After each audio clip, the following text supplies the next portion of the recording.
Je vous propose de commencer à l'heure. Bonjour à tous, et puis les quelques retardataires seront notés évidemment. On dit toujours que ça les fait venir, donc on va ouvrir la séance. Bonjour chers collègues, bonjour à tous les habitants qui nous suivent en retransmission. J'ouvre cette séance du conseil d'arrondissement avec l'appel traditionnel des élus présents. Monsieur, vous m'entendez? Oui, ok. Monsieur Amico Patrick, représenté par Isabelle Bordet. Monsieur Aspinas Gilles. Monsieur Barle Sébastien. Madame Bécard Leila. Monsieur Bonnier Loïc. Madame Bordet Isabelle. Monsieur Branca Enzo, présent. Monsieur Kahn Philippe. Madame Camard Sophie. Madame Chaboche Mathilde. Par Leila Bécard. Monsieur Cochet Jean-Pierre. Madame Fréchel Agnès. Madame Garino Audrey. Madame Grigilevitz Eva. Madame Gedjali Aïcha. Madame Laurence Chloé, représentée par Jean-Pierre Cochet. Monsieur Lardit Laurent. Madame Librecht Marilyn. Monsieur Mancinelli Giampiero. Madame Megheni Zoubida.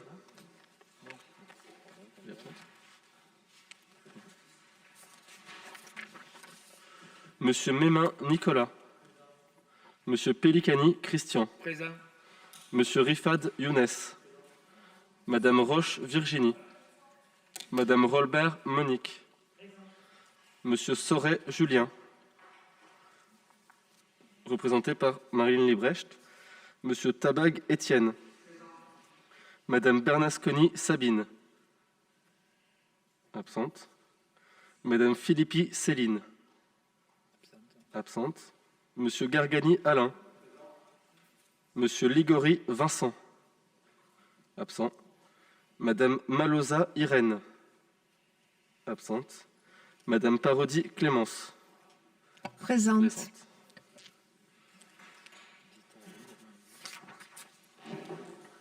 Le quorum est donc largement pourvu. Nous pouvons ouvrir cette séance du conseil d'arrondissement. Je vous demande, comme d'habitude, d'approuver le procès-verbal de la séance du conseil d'arrondissement du 6 juillet 2021. Y a-t-il des remarques à faire sur ce PV ou des votes contre ce PV?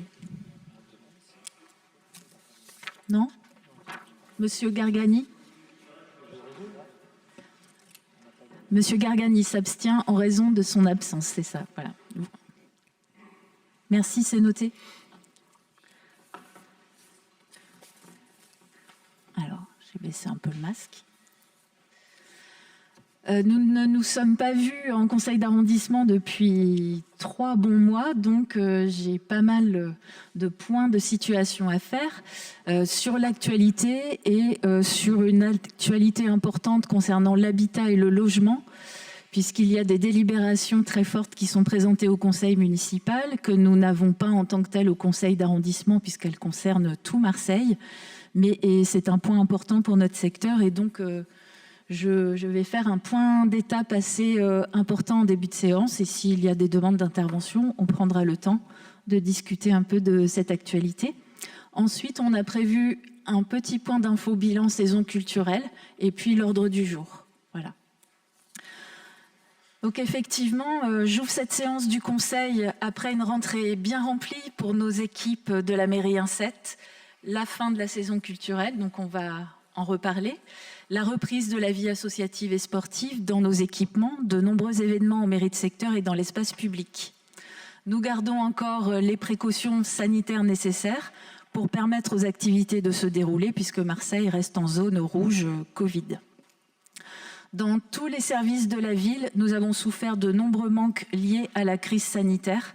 À partir de maintenant, nous devrions retrouver progressivement plus de présence humaine, plus de mobilité sur les postes. C'est bien nécessaire pour la qualité du service public. Les ressources humaines, c'est du dialogue social. La ville l'a vécu en début d'année pour la situation dans les cantines, rappelez-vous. Une négociation a permis de trouver le bon compromis pour terminer une année scolaire ô combien exceptionnelle. Aujourd'hui, c'est la métropole qui est confrontée à un énorme chantier social, celui de l'organisation de la collecte des ordures ménagères. Les grèves des poubelles, comme on dit, ont commencé dans le centre-ville, mais sont en train de s'étendre à toute la métropole. Avec d'autres maires de secteur, j'en ai appelé aujourd'hui à une vraie négociation pour sortir de beaucoup de postures et de beaucoup de polémiques et de clichés. Ce sujet sera sans doute au cœur de l'actualité du prochain Conseil métropolitain la semaine prochaine, mais je ne pouvais pas ignorer d'en parler aujourd'hui puisque nous les avons ces poubelles jusque devant les portes de notre salle de réunion d'aujourd'hui. Nous avons besoin de services publics qui fonctionnent mieux pour redresser notre ville. Nous ne pouvons plus continuer à commenter les dysfonctionnements entre la ville et la métropole sans agir. Nous travaillons donc à des propositions pour la réforme de la métropole, dont je rappelle qu'elle était soumise à un calendrier d'avancement avant même la visite présidentielle. Nous aurons donc aussi l'occasion de nous exprimer bientôt sur ces sujets-là en tant que majorité municipale. Vous le savez, nos priorités municipales sont l'école et le logement. Sur les écoles, des annonces sur la société publique dédiée et le montant de l'aide financière de l'État seront faites à la prochaine visite du président Emmanuel Macron le 15 octobre. Sur le logement et l'habitat, des délibérations très importantes vont être votées à ce conseil municipal. Elles sont portées par M. Patrick Amico, adjoint au logement, qui est excusé aujourd'hui parce qu'il participe au congrès HLM à Bordeaux, et par Madame Mathilde Chaboch, dont je me fais aujourd'hui aussi la porte-parole. Nous allons ainsi voter les mesures suivantes. La charte du relogement qui a été actualisée à l'issue d'une concertation de plusieurs mois avec les associations, collectifs et acteurs locaux engagés dans la lutte contre l'habitat indigne. Des avancées ont été faites sur les dispositifs d'accompagnement des personnes. Il y en a toute la liste dans la délibération, je ne vais pas les détailler. Ces mesures sont évaluées à un effort de 3,4 millions d'euros, financés pour moitié par l'État, 1,7 million d'euros, 1,17 million d'euros par la ville et 558 000 euros par la métropole. L'opérateur pour l'assistance au relogement reste Solia Provence. Nous allons voter aussi la charte de la construction durable de la ville de Marseille, dont j'ai vu qu'elle nous avait été inscrite à l'ordre du jour en rapport additif, écrite à l'issue d'ateliers avec les organismes professionnels représentatifs et les acteurs associatifs. Elle a pour but de mieux respecter le dialogue avec les parties prenantes, faire avec le déjà là, j'aime bien cette expression, le déjà là, qu'il soit naturel ou bâti, développer la mixité sociale, concevoir un urbanisme et une architecture bioclimatique. Il y a également un avenant qui va être voté au projet partenarial d'aménagement du centre-ville de Marseille entre l'État, la ville et la métropole. On appelle ça le PPA. Pour la ville, les adjoints à l'urbanisme et au logement, les maires de secteur du 2-3 et du 1-7 siègent au PPA. Une réunion s'est tenue hier avec Madame la ministre du Logement pour revalider tous ensemble le calendrier opérationnel et de concertation. Madame la ministre a donné son accord pour cet avenant que nous présentons, qui crée un conseil scientifique et un comité d'experts d'usage dont un représentant pour chaque instance pourra siéger au comité de pilotage du PPA. C'est une avancée importante de représenter la société civile dans cette instance. Sur le plan opérationnel, je vous communique une information très importante pour les habitants. La métropole lance, avec l'accord de la ville, une enquête habitat sur les quartiers concernés par la réhabilitation. Dans le premier arrondissement, il s'agit de Noailles sur un périmètre assez élargi, puisque ça pourra aller jusqu'à la rue Saint-Ferréol, et de Belzins. Une communication a été validée et sera très vite diffusé. D'ici quelques jours, des équipes vont toquer aux portes des habitants pour actualiser les données existantes sur l'état du bâti, mais aussi sur la situation économique et juridique des immeubles. Ces enquêtes de terrain s'ajouteront à d'autres données statistiques. Je pense au premier bilan très intéressant du permis de louer à Noailles, pour permettre à la société publique locale d'aménagement d'intérêt national d'évaluer les aides financières qui seront demandées à l'ANA et à l'ANRU en mars 2022. Donc vous voyez que maintenant, ça va aller assez vite. L'objectif, revalidé en PPA, est d'obtenir les concessions d'aménagement d'ici juin-juillet 2022 et de voir les travaux démarrer enfin en milieu d'année prochaine si le calendrier est bien tenu. Donc vous voyez maintenant que sur les questions de logement et de réhabilitation, on va enfin pouvoir passer à une phase opérationnelle très forte et très importante. Entre-temps, nous avancerons avec les habitants sur des sujets d'aménagement urbain. À Belzins, un calendrier de concertation pour la transformation du parking Providence en place publique sera bientôt communiqué. À Noailles, le nom de la place du 5 novembre 2018 va être définitivement voté ce vendredi. Il fallait consulter la commission du nom des rues et donc c'est définitivement acté. Les procédures d'acquisition des immeubles du périmètre de sécurité et du lieu de l'effondrement par l'établissement public foncier PACA sont en train de se terminer.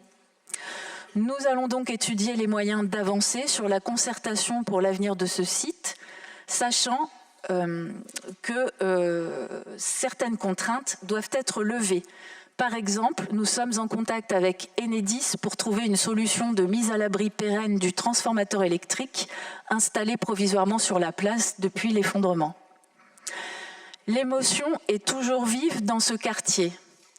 Elle a été relancée par un incendie hier dans un appartement privé réhabilité du domaine Ventre. À cette heure, nous pensons très fort aux victimes et surtout à la jeune fille qui serait toujours dans un état critique, ainsi qu'à sa famille. La crise du logement que nous vivons à Marseille se traduit par des dizaines de milliers de demandes de logement social non satisfaites, le début d'une flambée des prix de l'immobilier, mais aussi beaucoup de logements vacants, de réserves foncières, de locations touristiques qui immobilisent des logements familiaux qui pourraient être loués à l'année. La ville va porter au taux maximum, c'est-à-dire 60%, la majoration de la taxe d'habitation due au titre des logements meublés non affectés à la résidence principale pour inciter les propriétaires de ces biens à les remettre à disposition. Des dégrèvements sont prévus pour les contraintes professionnelles, les causes étrangères à la volonté ou les personnes modestes hébergées durablement dans un établissement de soins ou une maison de retraite. Mais globalement, il s'agit bien de mobiliser tous les outils à notre disposition pour répondre à la crise du logement. Voilà pour toutes ces nouvelles dont je tenais à vous informer, qui dessinent le portrait d'une ville en profonde mutation et à un tournant de son histoire. Merci à vous.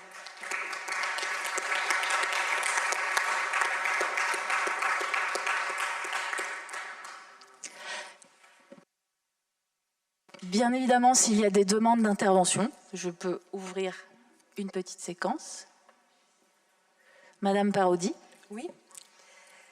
Bonsoir, Madame le maire, Mesdames et Messieurs les élus. C'est la rentrée, quelle rentrée. 14 mois que votre majorité est élue à la tête de nos arrondissements et de la ville. Plus d'un an que vous, pour vous adapter, vous former, prendre en main l'outil municipal. Il est vrai que vous avez perdu 5 mois avec un maire qui ne voulait pas l'être et un premier adjoint en embuscade, mais quand même, il me semble que le délai raisonnable de c'est pas nous, c'est les autres a expiré. Et pour preuve, jamais nos 1er et 7e arrondissements n'ont été dans de pareilles situations. Le bureau municipal de proximité du Saint-Georges est fermé depuis février dernier, laissant les usagers sans solution, à part un rendez-vous à l'autre bout de la ville sous 40 jours. Inutile de nier, c'est testé et approuvé, Allo Mairie ne ment pas. Les associations de quartier vous sollicitent, mais restent sans réponse. Les plus de 35 000 habitants du 7e arrondissement sont laissés pour compte sous prétexte de Covid, encore Covid, toujours. Il a bon dos, le Covid. Vous trouverez normal que sur plus de 12 000 agents en poste, Madame Fortin ne puisse pas organiser l'ouverture de l'ensemble des bureaux municipaux de proximité de la ville, incompétence ou manque de volonté. Ça, c'est ma première demande. Le boulodrome du Vieux-Port, qui reste squatté malgré nos alertes et nos relances, un terrain entier spolié aux habitants au profit de marginaux ou de clandestins qui se sont appropriés les lieux et privent de cet espace de loisirs ceux à qui il appartient, c'est-à-dire ceux qui payent des impôts. À l'été, nous avons vu sortir de terre un grillage qui enlaidit par-dessus tout les lieux, mais toujours aucune volonté d'expulsion ni de retour à l'ordre pour les habitants du quartier. Quand comptez-vous rendre cet équipement public aux administrés? Les vestiges de la corderie. J'étais présente la semaine dernière, pour lesquels vous étiez tant engagés et pour lesquels toujours aucune solution satisfaisante ne se dégage. Allez-vous laisser les promoteurs enfouir des millénaires d'histoire? Ça aussi, il faut voir. La plage des Catalans. Entre insécurité, violence, mauvaise fréquentation et maintenant squat, je ne sais même plus par où commencer. Pourtant, quelle chance pourrions-nous avoir si cette plage pouvait profiter à tous les Marseillais? Malheureusement, nous sommes loin du compte et les riverains civilisés ne supportent plus d'y mettre un pied de tout l'été. Cris, chicha, fumeurs de joints, baf à fond, alcool, bagarre, plus ça va, moins ça va.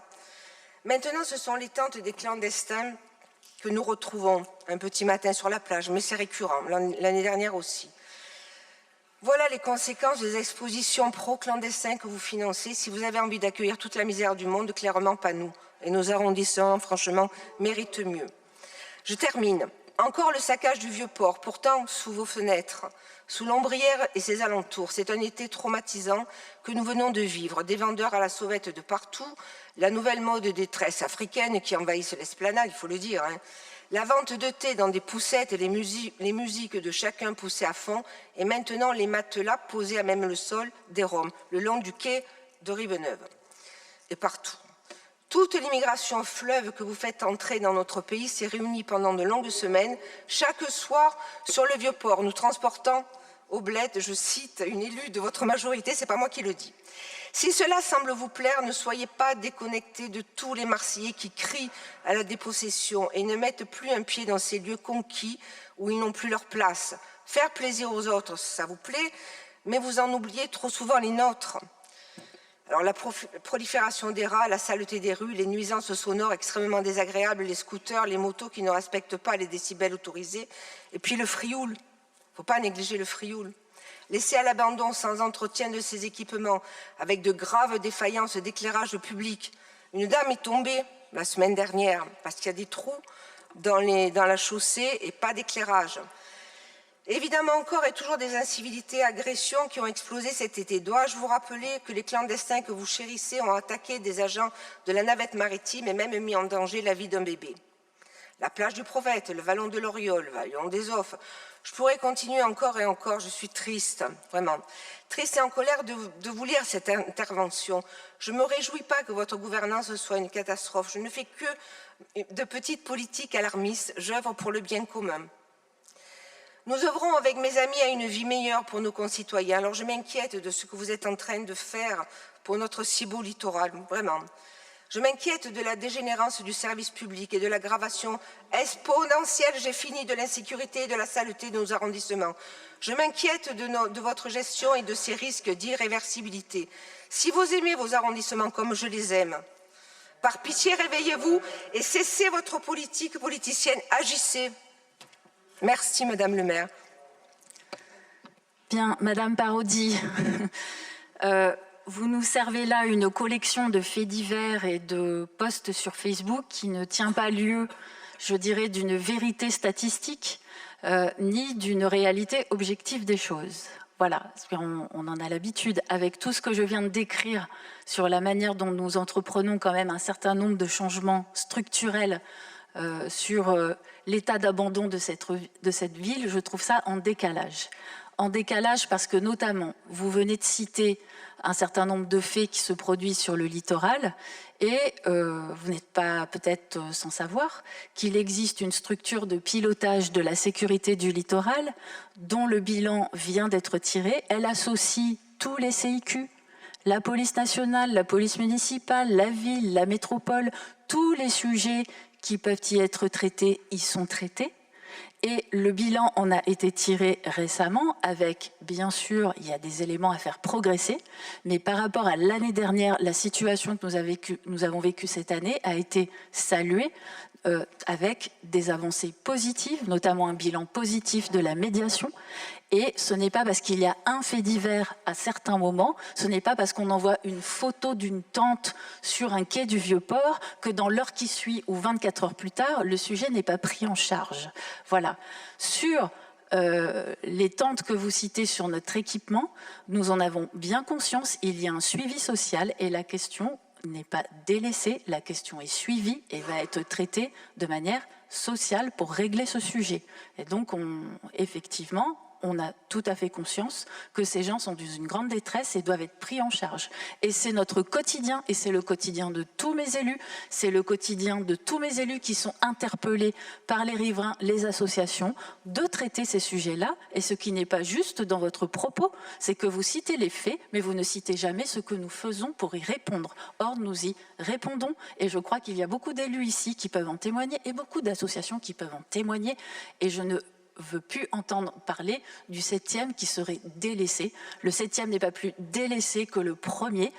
Quant aux effectifs de la ville, je me suis moi-même exprimée. Effectivement, ce n'est pas une question de gestion municipale, c'est une question aujourd'hui de contraintes Covid et de toute une série de mesures nationales qui s'appliquent à la ville de Marseille et qui vont maintenant être levées pour que l'on retrouve, et je l'ai dit moi-même dans mon introduction, un certain nombre de personnels qui nous manquent aujourd'hui pour effectuer un certain nombre de missions. Donc pour moi, ce sujet-là, il ne va faire que s'améliorer et j'espère qu'on va sortir de cette période difficile qui nécessite que tout le monde se retrousse les manches et qui nécessite qu'on arrête les fausses polémiques comme vous venez de le faire. En tout cas, nous ne partageons pas du tout ni votre diagnostic, ni votre façon d'instrumentaliser certains cas particuliers et croyez bien que l'équipe que vous avez ici, elle est parfaitement au courant de tout ce qui se passe et elle est parfaitement mobilisée en partenariat avec tous les acteurs associatifs et institutionnels pour répondre à la situation. Et j'aimerais bien aussi que ce soit salué et moi je les remercie pour leur très grande disponibilité dont beaucoup d'habitants me parlent et que beaucoup d'associations reconnaissent aujourd'hui. Merci à vous.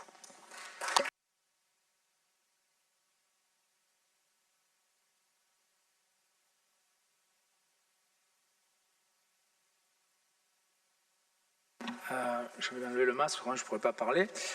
Madame la maire, chers collègues, moi je crois que vous avez tout à fait eu raison de répondre, en tout cas sur des questions de fond, mais votre introduction, elle montre que cette ville a la capacité de faire face à des événements les plus compliqués ou des événements planétaires. On a vécu dans l'été, j'apporterai une pierre en complément à votre exposé qui est presque exhaustif, mais on a réussi, la mairie du 1-7, à participer aux actions qu'a menées la mairie de Marseille pour réussir le congrès mondial sur la biodiversité. Et c'est un grand moment à l'Union internationale pour la conservation de la nature qui a tenu pendant une semaine un rassemblement de caractère international à Marseille. C'est tenu dans de très bonnes conditions. Et notre mairie, dans le cadre de ses compétences, on a quand même apporté avec la FNE, France Nature Environnement, le MNLE, des rencontres associatives et votre intervention avec notre adjoint aux espaces verts et vous-même sur Internet, une pierre à l'édifice qui a montré qu'on pouvait faire autrement dès maintenant pour préserver la nature, y compris en zone urbaine. Et je crois qu'on n'a pas à rougir de ce qu'on est capable de faire et je vous en remercie en tout cas d'avoir autorisé à la fois les services dans les conditions d'aujourd'hui, la crise sanitaire étant là, et les élus, les associations se sont rencontrés, ont travaillé, et l'excellent film qu'ont fait nos collègues de France Nature Environnement sera diffusé dans le 4e et 5e arrondissement, ça fait une suite, quoi, alors qu'on ne sera plus un congrès, et on va continuer comme ça à travailler et pas simplement à faire des faux constats. Merci en tout cas de votre attention, et je propose qu'on continue dans le même sens. Merci. Et pour enchaîner, dans ce qui a fait les progrès de cette saison estivale par rapport à l'autre, c'est que nous avons déployé toute une politique, notamment d'animation culturelle, qui permet de diversifier les loisirs et surtout d'avoir un meilleur accès à la culture déjà. Et puis effectivement de ne pas concentrer toujours tout l'intérêt sur le littoral et d'avoir d'autres lieux et d'autres activités. Et donc je vous propose un petit bilan de la saison culturelle de la mairie Incette. Simplement, nous avons fait 2 petites vidéos sur les 2 nouveautés de cette année qui étaient l'opéra déconfiné et Avant le soir. Et je passerai ensuite la parole à mon adjointe aux cultures, Madame Fréchel, pour que quelques annonces et quelques bilans chiffrés complémentaires. Si la régie est prête, on peut envoyer les 2 petites vidéos.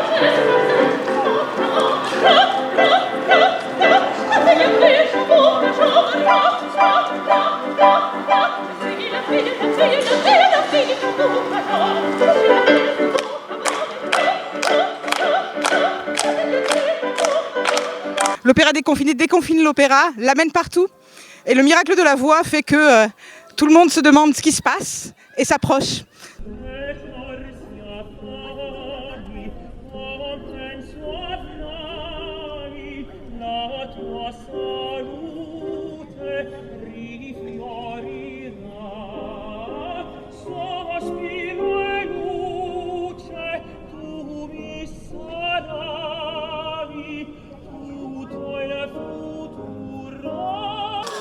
C'était un opéra très romantique au balcon, on était très bien et on a bien apprécié le spectacle, c'était génial.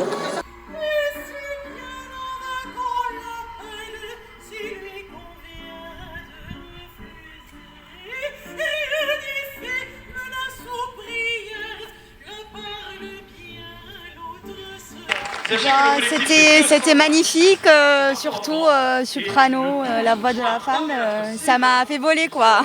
C'est l'amour qui rend chaque jour la gaieté.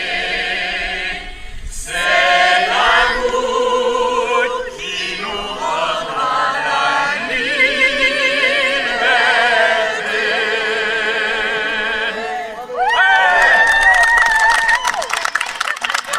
Ça m'a beaucoup plu, c'est vrai que c'était très émouvant de se retrouver avec toute cette jeunesse qui découvre certainement l'opéra. Et voilà, c'était un beau moment de partage avec les enfants, voir la joie des enfants et le plaisir des artistes aussi.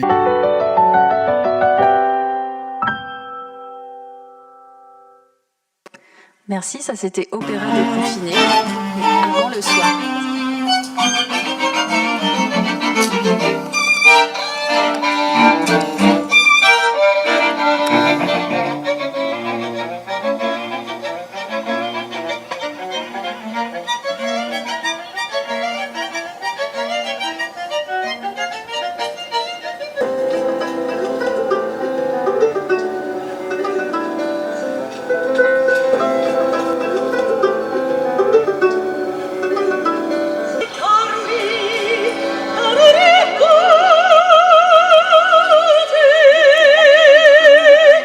Les jours s'en vont, je demeure. Les mains dans les mains. Ça m'a parlé à l'intérieur, il y avait des scènes qui m'ont ému. Voilà, c'était émouvant. Du coup, moi je trouve ça absolument génial de pouvoir se réinvestir la place chez nous pour en profiter, pour que tout le monde puisse en profiter. Et vraiment, on est très très heureux que ce lieu devienne le centre du quartier, qu'il puisse vivre et qu'être accueillant à tous. Merci en tout cas à la mairie du Incette. Merci. Le monde se divise en 2 catégories de gens. Ceux qui ont un pistolet ou un revolver chargé et ceux qui creusent.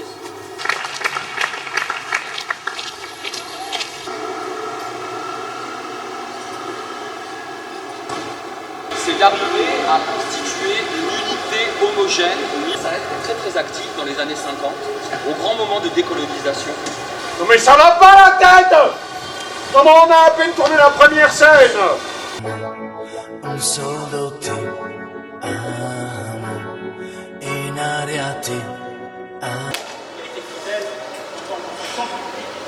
Franchement, c'est professionnel, ces gens qui donnent du temps pour nous ravir, c'est merveilleux quoi. Moi je me régale à chaque fois. Un délice. Mon nom est Manuel Tomao, qu'on habite le quartier. Je suis en train de dire que c'était génial d'exploiter cette place. Sono italiano, c'était magnifique.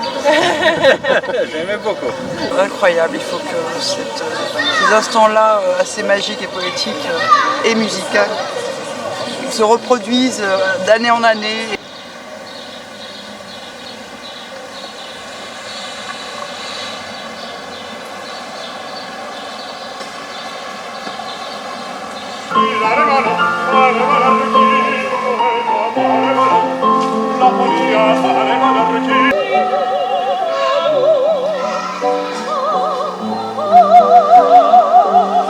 Et oui, mesdames et messieurs, ne me regardez pas qu'un regard de Merlin Free. On va imaginer pendant 50 minutes qu'on est des campeurs, qu'on est dans un camping et qu'on est un pot d'accueil.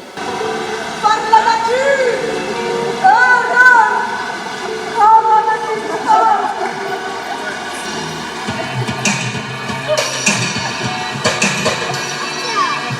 Voilà, merci à tous, on a passé. Coucou, amis terriens. Coucou, c'est nous. Voilà.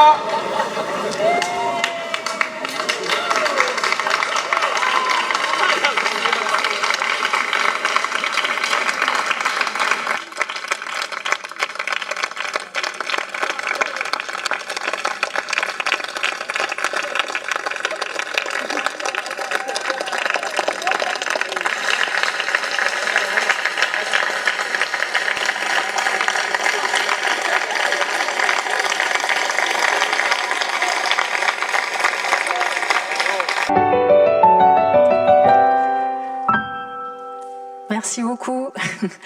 Et du coup, je suis contente que ces images répondent presque au débat qu'on vient d'avoir, parce qu'on voit qu'il y en a dans le 7e, dans le premier.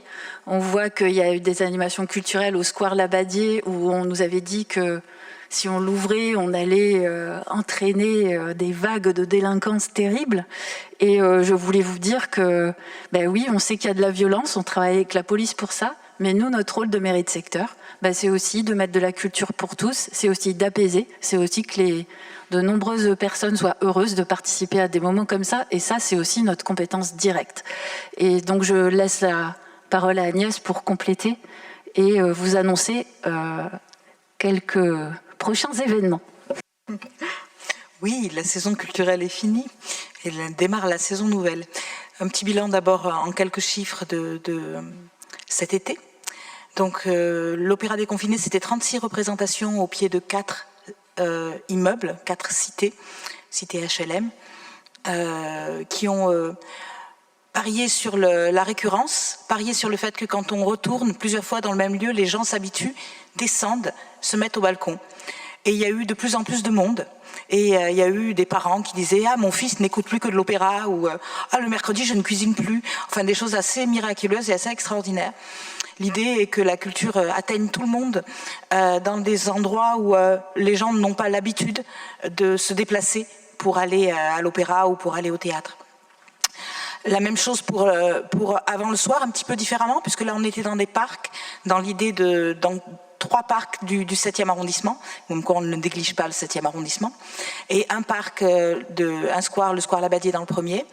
Il y a eu 49 représentations cet été. Ça a réuni plus de 3800 personnes. C'était des représentations gratuites. Ça a fait travailler 53 artistes et techniciens marseillais à la sortie de la crise du Covid, pendant laquelle ils n'ont pas pu travailler. Donc, c'était à la fois pour le public et pour les artistes le moyen de renouer, de retrouver le contact. Et je crois que ce contact est essentiel à notre citoyenneté. C'était miraculeux dans le sens où il n'y a eu aucune fausse note. Chaque soirée s'est bien passée. La seule soirée qui a été annulée, c'est quand un orage a éclaté. Tout le monde est resté jusqu'au bout et c'était vraiment formidable. Le Théâtre Sylvain a réuni 25 000 personnes cet été en 20 représentations, avec 2 nouveaux festivals. Le festival Au Large, qui est un festival de musique du monde, de musique actuelle et du monde. Très beau festival fabriqué là encore par des associations qui habitent Marseille, par des opérateurs qui habitent Marseille. et le festival Hip Hop Non-Stop, qui est une grande réussite et qui met enfin au cœur de la ville, de la première ville de France, de la capitale du rap, qui est Marseille, qui donne enfin la parole aux petites associations, aux petits groupes de hip-hop pour qu'ils puissent s'exprimer sur une grande scène. C'était là encore une rencontre avec le public très très réussie. D'autres choses ont été faites, des expositions, en particulier il y a une exposition du MAC qui continue et qui accueille des scolaires en ce moment dans nos murs. Mais l'été est fini, l'automne commence. Je vous annonce que le 10 octobre aura lieu la première édition de Au bout la mer. Au bout la mer, qui va être un grand temps public qui se déroulera sur le bas de la Canebière et sur la partie piétonne de l'Opéra au musée d'Histoire, et qui va offrir aux citoyens des spectacles thématiques autour des arts de la rue, de la mer, dans l'idée que le lien, que nous sommes des citadins marins et qu'on l'oublie un peu, et que la mer c'est à la fois un espace qui est en danger et un espace de nos plaisirs et un espace de nos origines. Il y aura du cirque, beaucoup, il y aura des rencontres littéraires, il y aura de la musique et d'étranges choses, des pieds qui fondent sur une place. Il y aura aussi un village des associations pour que tout le monde ait l'espace d'exprimer ce qu'il défend. Je vous invite donc le 10 octobre de 11h du matin à 11h du soir à nous rejoindre. La fête de la science sera là aussi, évidemment. Quand on parle de la mer, la science c'est important. Et on finira la soirée au Mucem par une projection de 3 films, dont un long métrage sur la mer et l'économie de la mer. Venez nombreux. Merci Agnès, merci. Juste un petit mot que j'ai oublié, ce Au bout la mer se reproduira 3 fois dans l'année à chaque saison, sauf en été, pendant la saison estivale. Donc le prochain est prévu en février et il y en aura un autre au printemps. Merci pour tout ça. Je vais maintenant enchaîner avec l'ordre du jour. Le rapport numéro 1, alors j'en ai déjà longuement parlé dans l'introduction, je ne vais donc pas faire à nouveau de longs discours. C'est l'approbation de dénomination de nom de la place du 5 novembre 2018, donc place sans nom, située à l'intersection de la rue d'Aubagne et de la rue de l'Arc. Y a-t-il des votes contre? Des abstentions? Non? Avis unanime du conseil d'arrondissement. Alors le deuxième rapport concerne le financement de Smilo, Small Islands Organization. C'est une ONG qui accompagne de nombreuses îles dans les démarches de développement durable, qui est présidée d'ailleurs par un porquerolais. Et nous avons, avec cette association, réuni le premier conseil insulaire, avec tous les acteurs et parties prenantes concernant l'île du Frioul, notamment d'ailleurs des représentants de restaurateurs, de CIQ, de plaisanciers, de pratiquants sportifs. Il y avait l'office du tourisme, il y avait les différents services de la métropole, différents services de la ville. Et c'est très intéressant puisque donc on va mettre ensemble un plan d'action. On va recenser tous les projets pouvant donc faire avancer les questions de développement durable dans les sujets d'eau, de déchets, d'énergie, tous les sujets de patrimoine naturel, biodiversité. Et en filigrane de tout cela se posera la question de la fréquentation du Frioul, de quel type de tourisme, de comment améliorer les départs de navettes, comment éliminer les incidents, voilà, puisque tous ces sujets-là sont bien connus et seront bien donc traités ensemble. Et donc il y a d'autres rendez-vous de prévus, mais cette délibération vote le financement pour l'accompagnement de cette démarche qui va nous être très utile, je pense. Y a-t-il des questions? Y a-t-il des votes contre? Des abstentions? Je vous remercie pour cet avis unanime. Avant de continuer, j'ai vu arriver Madame Chaboch. Vous me confirmez que vous avez une contrainte horaire? Voilà, alors je vais vous proposer de passer vos rapports maintenant. J'ai déjà évoqué la charte de la construction durable en introduction, mais je vais vous laisser la présenter. Donc c'est un rapport qui nous a été annexé à cette séance. Donc on commence par celui-là pour vous. Parfait, merci Madame la maire, bonjour à tous. En effet, nous présentons à ce conseil d'arrondissement et puis au conseil municipal de ce vendredi une charte de la construction durable pour la ville de Marseille, pour l'ensemble des constructions publiques ou privées qui vont désormais se construire sur notre territoire. Il y avait besoin, à l'appui des documents réglementaires que sont le PLUI, le règlement d'urbanisme, d'écrire noir sur blanc une ambition nouvelle pour ce territoire afin que toute construction soit désormais au service de la transition à la fois écologique et sociale. On ne peut plus construire comme on le faisait par le passé dans cette ville. On ne peut plus construire en n'étant pas assez ambitieux pour la deuxième ville de France et on doit tenir compte du changement climatique qui s'impose à nous. Nous avons travaillé depuis le mois de janvier dernier avec l'ensemble des professionnels, architectes, promoteurs, constructeurs, investisseurs, bureaux d'études. Nous avons travaillé également avec la société civile en invitant les CIQ, les SICA, l'ensemble des collectifs qui se préoccupent de ces questions. Et puis nous avons travaillé aussi entre élus et avec les services de la ville pour les embarquer dans cette nouvelle façon de voir le territoire et de se projeter. Nous atterrissons sur une charte que je suis très heureuse de vous présenter ce soir, qui tient en 10 enjeux clés, qui globalement vise à remettre Marseille dans son siècle. On ne construit plus aujourd'hui comme on le faisait il y a 50 ans. On a compris des tas de choses sur le fonctionnement des bâtiments, de la construction et des enjeux environnementaux qui nous obligent à dépasser certaines pratiques. On souhaite également tenir compte avant toute chose des quartiers, de comment les quartiers fonctionnent aujourd'hui, de comment tout immeuble, toute construction doit apporter quelque chose dans le fonctionnement des quartiers. Il s'agit donc de mettre l'effort de construction dont nous avons tous besoin pour créer beaucoup de logements et notamment du logement social, puisque vous savez que nous sommes très insuffisamment dotés en logement social, mais mettre ces constructions au service d'un projet de territoire qui fasse de cette ville, qui a le plus beau site du monde, qu'elle puisse avoir également la plus belle architecture du monde. Donc 10 points clés qui s'imposeront à tous et qui nous permettront de guider les opérateurs dans l'élaboration de leurs projets. Cette charte, elle vient dire une ambition pour ce territoire et je suis très heureuse de pouvoir la partager avec vous ce soir.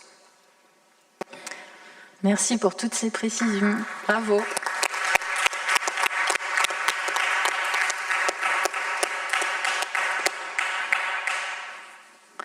S'il y a des demandes d'intervention, non. Je passe au vote alors. Y a-t-il... Monsieur Gargani, vous levez la main? N'hésitez pas. J'hésitais, mais je vais prendre la parole. Je n'ai pas voulu faire de préambule tout à l'heure. D'abord, c'est vrai que j'étais surpris par ce que vous avez présenté. C'est vrai que, franchement, c'est une belle animation dans les territoires et je vous en félicite. Après, c'est vrai que j'ai pas l'impression, par rapport à d'autres sujets, qu'on vive sur la même planète.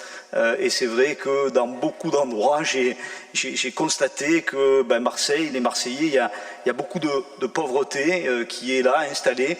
Et quand je vois cette immigration qui arrive, on voit la porte d'Aix, hein, comme c'est terrible ce qui se passe tous les jours. Voilà, j'ai pas la même vision. Alors pour Madame Chaboche, elle a un vrai talent pour présenter les choses. Et c'est vrai que quand on nous embarque, qu'on l'écoute parler, on a l'impression que tout le monde est d'accord. Sauf que, moi, venant du monde de l'entreprise, je sais qu'il y a un grand nombre d'entrepreneurs qui ne sont pas forcément d'accord avec ce que vous avez mis en place. Et c'est pour ça que, clairement, nous opposons je voterai contre la mise en place de cette charte. Non pas parce qu'il n'y a pas des choses bien, mais parce que l'ensemble des professionnels ne sont pas tous d'accord sur cette opération. Voilà. Merci, Monsieur Gargani. Madame Chaboche. Alors, dire que tous les professionnels ne sont pas d'accord, ma foi, sur quoi sommes-nous tous d'accord? Ce que je peux dire, c'est qu'il y a eu peut-être au début du mandat une certaine incompréhension, peut-être une difficulté à s'adapter à ce changement que nous incarnons et pour lequel nous avons été élus. Ce que je constate, c'est que les professionnels ont joué le jeu. Les ateliers ont réuni l'ensemble des fédérations qui représentent les promoteurs, les constructeurs, les bureaux d'études. Que certes, ça leur demande de faire différemment et que c'est pas toujours facile de faire différemment quelque chose qu'on fait depuis longtemps, mais que je me félicite de sentir chez eux une adhésion progressive à ce que nous portons, parce qu'ils comprennent que ce que nous entendons porter, c'est pas embêter les promoteurs, c'est au contraire leur permettre de faire mieux leur métier, pour que collectivement on soit fiers de tout ce qu'on fait. Quand on construit un immeuble sur cette terre, c'est pas un acte tout à fait anodin, c'est un immeuble qui nous survivra à tous. Les décisions que je signe chaque jour, à chaque fois je me dis que les constructions, dans 200 ans peut-être qu'elles seront encore là, et j'aimerais qu'on en soit fiers collectivement. Et je dois dire que je sens que les professionnels, vous dites que j'embarque les gens, ils commencent à être embarqués de plus en plus, grands, moyens, petits, et que je me félicite d'avoir l'accord de la Fédération des promoteurs pour nous soutenir dans cette charte, de celle de l'Ordre des architectes, du syndicat des architectes, la Fédération du BTP, et que je sens que tout ce petit monde se met en mouvement, et je pense que c'était nécessaire pour ce territoire. Merci. Je voudrais dire, d'ailleurs, j'avais oublié de répondre à ça tout à l'heure, qu'on parlait de l'histoire de la corderie, moi qui m'a beaucoup mobilisée et qui me mobilise toujours, c'est justement ce qu'on ne veut plus voir reproduire. Voilà. Je voulais vous dire d'ailleurs sur ce sujet que je me suis largement exprimée pour dire que j'étais tout à fait ouverte à attendre un éventuel projet de l'État qui ferait en sorte de tenir les promesses tenues, qui ne nous a pas été présenté, et que moi, mon rôle de maire de secteur, ce serait d'organiser la concertation, notamment avec la copro, qui est là maintenant, la copropriété. Mais là-dessus, c'est d'ailleurs même pas les promoteurs qui risquent de réenfouir la carrière, c'est bien l'État directement, qui aujourd'hui n'est pas très clair sur ses intentions, ou en tout cas, je trouve, laisse la situation dégénérer. Donc, je voulais bien rappeler que j'ai repris position récemment sur mon ouverture à ce qu'il y ait une vraie discussion avec un projet réel sur une parcelle qui appartient à l'État avec des promesses qui avaient été faites. En tout cas, c'est un bon exemple, nous, de ce qu'on ne veut plus voir. Voilà, ça c'est très clair. On a tous été marqués par ce cas d'école. Voilà, profite, c'est dit. Je passe au vote. Y a-t-il donc, du coup, j'ai noté le vote contre de Monsieur Gargani. Y a-t-il, Madame Parodi, quel est votre vote? Oui, c'est quel rapport, excusez-moi? C'est un rapport additif qui est arrivé à la fin, je reconnais un peu à la dernière minute, mais qui est dans le dossier du conseil municipal et qui est la charte sur la construction durable qu'a présentée Madame Chaboche. Je ne prendrai pas part au vote puisque c'est arrivé ce matin, effectivement, mais je peux vous dire aussi que je suis contre toute la bétonisation et toutes les constructions. Mais bon, là, pour l'instant, je ne prends pas part au vote parce que c'est vrai que c'est arrivé ce matin. C'est noté. C'est noté. Merci. Et donc, avis favorable du conseil d'arrondissement sur cette délibération. Il y a pour nous le rapport numéro 7 qui est un rapport sur la reprise de maîtrise d'ouvrage d'équipement public, mais on nous a dit qu'il était retiré. Donc celui-ci est retiré, il a besoin d'une instruction technique supplémentaire. Et Madame Chaboche, vous avez aussi un rapport sur la modification du PLUI. Tout à fait. Alors, il s'agit de voter l'approbation, l'avis du conseil municipal qui propose l'approbation de la première modification du PLUI. Le PLUI, c'est notre document commun d'urbanisme à l'échelle du CT1. Cette modification numéro 1 visait à mettre en concordance les articles. Vous savez qu'en France, on empile beaucoup les règlements et parfois il y a des petits couacs. Donc là, il s'agissait de remettre les choses correctement. Donc c'est le sens de cette modification numéro 1 sur laquelle nous avons travaillé avec la métropole. C'était donc pas une modification de fond, mais bien une modification de toilettage juridique. Viendront ensuite des modifications plus ambitieuses, la deuxième, la troisième, etc., puisque la métropole propose un système où chaque année, nous pourrons modifier le PLUI pour le rendre plus conforme à la vision des maires. Et je m'emploie à ce que la vision de la mairie de Marseille soit évidemment respectée dans ce cadre. Donc c'est une délibération assez technique. Merci. Y a-t-il des contre ? C'est quel rapport, pardonnez-moi? Alors, excusez-moi, c'est vrai. C'est le rapport numéro 8, modification numéro 1 du plan local d'urbanisme. Voilà. Bon, ben, abstention alors pour moi. Abstention pour vous, Madame Parodi. Monsieur Gargani? Aussi abstention. Abstention aussi. Oui. Ok. Et donc, avis favorable du conseil d'arrondissement. Voilà. Excusez-nous pour ce petit chamboulement d'ordre du jour qui tient compte des contraintes horaires des uns et des autres. Je vais reprendre le fil de l'ordre du jour en appelant le rapport numéro 3 qui va nous être présenté par Monsieur Philippe Kahn. Madame la maire, chers collègues, ce rapport nous demande d'approuver une opération de renaturation et de désimperméabilisation de 2 jardins. Il y a un jardin qui ne nous concerne pas, nous, dans le 1-7, c'est le jardin le Mélisan, qui est au coin boulevard Rabateau et boulevard Tesser. Et l'autre qui nous concerne vraiment, c'est le jardin Lamy. Le jardin Lamy, c'est le petit jardin qui se trouve en face de l'abbaye Saint-Victor. C'est un jardin qui fait 260 mètres carrés et qui va passer de 50 mètres carrés de surface perméable à 150 mètres carrés de surface perméable. Donc c'est une belle opération. Et ce qui est intéressant dans cette opération, qui finalement coûte quand même 140 000 €, c'est qu'on a réussi à faire financer cette opération par l'agence de l'eau Rhône-Méditerranée-Corse, qui va payer la moitié de cette opération. Donc c'est une opération qui va nous permettre de valoriser nos espaces, surtout autour de l'abbaye Saint-Victor. Ça va nous faire un deuxième petit jardin dans ce secteur-là. Et je suis très content et je vous demande de voter favorablement ce rapport. Merci à tous. Merci. Je fais 2 précisions. C'est que ce jardin, du coup, nous sera transféré en mairie de secteur. Donc, nous avions demandé qu'il y ait les travaux au préalable de recevoir ce parc réaménagé. D'autre part, je me souviens qu'il y a souvent au jardin Lamy, pareil, des photos avec des tentes, des gens qui squattent, des incidents. À chaque fois, nous les traitons le mieux possible et nous considérons aussi qu'il faut intervenir sur le foncier ou le bâti pour améliorer la situation. Et là, en l'occurrence, ce jardin qui était bétonné et pas très accueillant, pour nous, il va faire partie d'une revalorisation de ces parcs et jardins en lien avec Bertolt Albrecht. Et c'est la même volonté de notre part d'améliorer les quartiers quand on en a l'occasion sur un équipement en plus dont nous aurons la compétence en direct. Y a-t-il des votes contre? Y a-t-il des abstentions? Avis unanime favorable du Conseil. Je vous remercie. Rapport numéro 4, Madame Rolbert.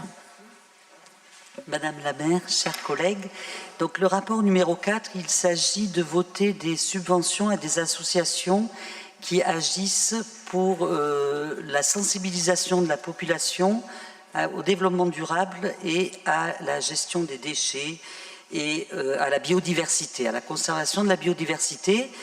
Donc parmi ces 7 associations, il y en a 3 qui sont installées sur notre territoire. Donc je vais détailler un petit peu plus s'agissant de ces 3 associations. L'association Colinéo donc, est installée dans le 13e.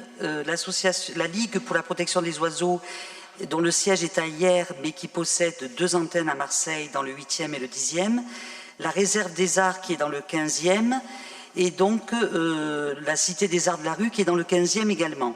Donc en ce qui concerne notre secteur, il s'agit de l'association One Piece of Rubbish, qu'on connaît aussi sous l'intitulé de Un déchet par jour, qui est bien connu, je crois, maintenant des habitants, parce qu'ils organisent de nombreux ramassages, et en particulier un événement annuel qui s'appelle le Tarpin Propre, qui a eu lieu en 2021 et qui a eu beaucoup de succès.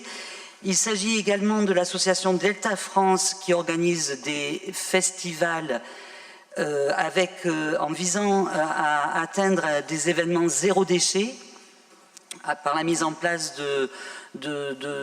par exemple de barres à eau pour éviter les déchets plastiques par exemple.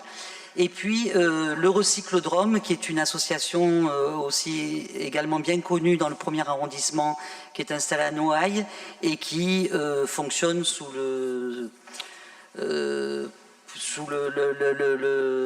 la forme d'une recyclerie. Voilà, donc les montants sont les suivants: Colinéo 1 500 €, la Ligue pour la protection des animaux 5 000 €, la Réserve des Arts 3 000 €, One Piece of Rubbish 5 000 €, la Cité des Arts de la Rue 5 000 €, Delta France Association 3 000 €, le Recyclodrome 5 000 €, pour un total de 27 500 €. Ce rapport a reçu l'avis favorable de la Commission. Merci Madame Rolbert. Monsieur Gargani. Oui, juste une question technique que je comprenne bien. C'est un budget qui va être voté là et qui est pris sur l'enveloppe du 1,7 C'est bien ça? Non, là, on donne des avis sur des subventions votées par la mairie des associations centrale. qui étaient en dehors, voilà, ok, donc c'est clair. Merci. Merci. Peut-être votre confusion vient du dossier précédent, oui, où c'est la mairie centrale qui finance des travaux dans un jardin que nous allons récupérer en équipement transféré effectivement par la suite. Y a-t-il des votes contre cette délibération? Des abstentions? Merci pour l'unanimité. Le rapport numéro 5, Monsieur Aspinas. Bonjour. Donc le rapport numéro 5, mais aussi le suivant, le numéro 6, concerne les questions de santé publique et particulièrement d'accès à la santé. L'épidémie de Covid qui frappe encore notre pays montre à quel point met en relief l'injustice sociale qu'il peut y avoir par rapport à l'accès à la santé. On le voit très facilement lorsque l'on regarde par exemple la carte de l'accès aux soins et particulièrement la carte des vaccinations où les territoires, les quartiers populaires sont beaucoup moins vaccinés que les autres. Il y a là une difficulté sur laquelle il faut absolument combattre. Donc l'accès à la vaccination révèle cette injustice sociale. C'est un élément important de la politique volontariste de la mairie de Marseille. On l'a vu très rapidement puisque juste après quelques mois d'exercice de cette nouvelle mandature, alors que beaucoup étaient encore à regarder comment les choses fonctionnaient ainsi de suite, la ville de Marseille a été capable de mettre en place et de faire fonctionner pendant des mois et des mois le plus grand vaccinodrome de France, ce qui, en début de mandature, est une chose qui était compliquée et que nous avons réussi à faire et qui a été très importante pour les Marseillais. L'ensemble de ces subventions, vous le verrez, sont dans cet esprit-là et vont à des associations qui vont aller chercher les publics les plus écartés du soin et les plus écartés des politiques de santé en règle générale. Vous y trouverez traités des acteurs qui traitent des questions telles que l'addiction, telles que les greffes du cœur, telles que le cancer, telles que l'asthme, telles que l'ensemble des difficultés de santé qui peuvent être dues aux problèmes d'environnement. Vous le voyez, nous n'oublions personne. Nous prenons l'ensemble de la population en considération. Il y a aussi des actions de prévention santé en direction des enfants, parce que c'est là aussi que les choses commencent. Voilà, vous pourrez voir l'ensemble des... Je vous ferai grâce de l'ensemble des sommes qui sont allouées, parce qu'il y a beaucoup de choses et le détail serait trop fastidieux à faire. Je m'arrêterai juste, par exemple, à titre d'exemple, sur une association, Nouvelle Aube, que je vous propose de voter sa subvention, qui est une association qui, elle, intervient dans les squats. C'est-à-dire là où les populations sont le plus éloignées de l'accès à la santé et de l'accès aux soins. Ça vient se construire sur une idée de la santé. C'est-à-dire que la santé est un phénomène global. On ne peut pas, dans une société, maintenir en bonne santé une personne. Parce que les maladies, les virus, et nous le voyons bien à l'heure actuelle, n'ont que faire de la situation sociale des personnes, n'ont que faire de leur situation de régularisation. Nous devons protéger l'ensemble de la population pour que chacun soit protégé. Voilà. L'ensemble de ces subventions représente une somme de 139 250 € et je pense que c'est de l'argent bien dépensé. Je vous propose de la voter. Merci. Je prends les votes sur le rapport numéro 5. Y a-t-il des contre? Des abstentions? Madame Parodi. Et donc avis favorable du conseil d'arrondissement. Et si j'ai bien compris, je peux prendre aussi les votes sur le rapport numéro 6. Je rajouterai juste, tiens, puisque vous m'en donnez la possibilité, que ces deux rapports ont été construits à peu près de la même façon, c'est-à-dire dans une très grande concertation avec les divers acteurs, avec l'Agence régionale de santé, avec l'État, avec l'ensemble des partenaires locaux, mais aussi avec l'ensemble du secteur sanitaire, du secteur médico-social. La police a participé aux concertations, la justice, les bailleurs sociaux. Nous avons essayé de construire cela avec le plus d'acteurs possible, d'acteurs de terrain, d'acteurs qui sont directement en contact avec les problèmes de la population pour être le plus pertinent possible. Merci pour ces précisions. Je précise effectivement que nos adjoints de secteur sont souvent très impliqués dans les dispositifs de la mairie centrale, effectivement, d'où le fait qu'ils puissent intervenir avec autant de précision sur les délibérations en question. Je prends les votes sur le rapport numéro 6. Y a-t-il des contre? Y a-t-il des abstentions? Madame Parodi. Et donc, avis favorable du conseil d'arrondissement. Le 7, on l'a passé. Le 8, on l'a passé. C'était les rapports de Madame Chaboch. Et j'arrive au rapport numéro 9. Madame Isabelle Bordet. Oui, merci Madame la maire. Alors, c'est une délibération, vous allez souvent m'entendre, parce que c'est un programme qui est engagé par l'ancienne municipalité et qui concerne des attributions d'aide financière accordées aux propriétaires privés soumis à une injonction de ravalement de façade. Donc il n'y a rien de nouveau par rapport à tout ce que j'ai pu dire avant. Simplement, ça concerne effectivement des immeubles, d'autres immeubles. C'est 67 immeubles pour un montant d'1 262 495 €. Donc tous les dossiers ont été jugés complets et recevables par le comité technique qui s'est réuni le 13 août 2021. J'en profite pour dire que, effectivement, je suis parfois sollicitée par des propriétaires parce que les choses vont un peu lentement à leur goût. Donc, effectivement, on essaye de rattraper au maximum. Mais bon, je ne veux pas non plus que tout le monde me sollicite, mais si vraiment il y a besoin, on peut me solliciter. J'essaie de voir avec les gens ce qui se passe pour voir effectivement les problèmes qui se posent. Et notamment, il y a un délai aussi entre le moment où ce financement est voté par la mairie, où c'est comptabilisé par la TG et où ça arrive sur finalement le compte en banque de la personne. Donc c'est long. Voilà, donc voilà, je pense qu'il faut un petit peu d'indulgence, mais je comprends aussi que les propriétaires, parfois, c'est difficile pour eux. Donc vous m'entendrez encore plusieurs fois pendant 2 ans sur cette délibération. Voilà. Merci Madame Bordet. C'est vrai qu'il y a beaucoup de demandes et un gros budget prévu sur les ravalements de façade. À chaque fois, on explique que le personnel n'avait pas été budgétisé pour traiter tout simplement les dossiers. Donc on a dû mettre en place des moyens d'urgence et là on fait le plus vite possible et on écluse, si je puis dire, tous les dossiers en cours. Voilà. Y a-t-il des votes contre cette délibération? Y a-t-il des abstentions? Non. Avis unanime, favorable du conseil d'arrondissement. Le rapport numéro 10, Monsieur Lardy. Il est où? Ah bah oui. Mes chers collègues, donc il s'agit de l'attribution de subventions pour cette année sur des associations qui travaillent en faveur de l'insertion professionnelle et de l'emploi. Il y a 8 associations qui sont concernées dans cette délibération. Pour précision à M. Gargani, il y en a 3 qui ont leur siège dans notre secteur et c'est la raison pour laquelle on examine aussi cette délibération. Il y a une illustration de la manière avec laquelle, avec le temps, nous orientons maintenant assez différemment les subventions en les mettant en cohérence avec le projet politique que porte la majorité municipale.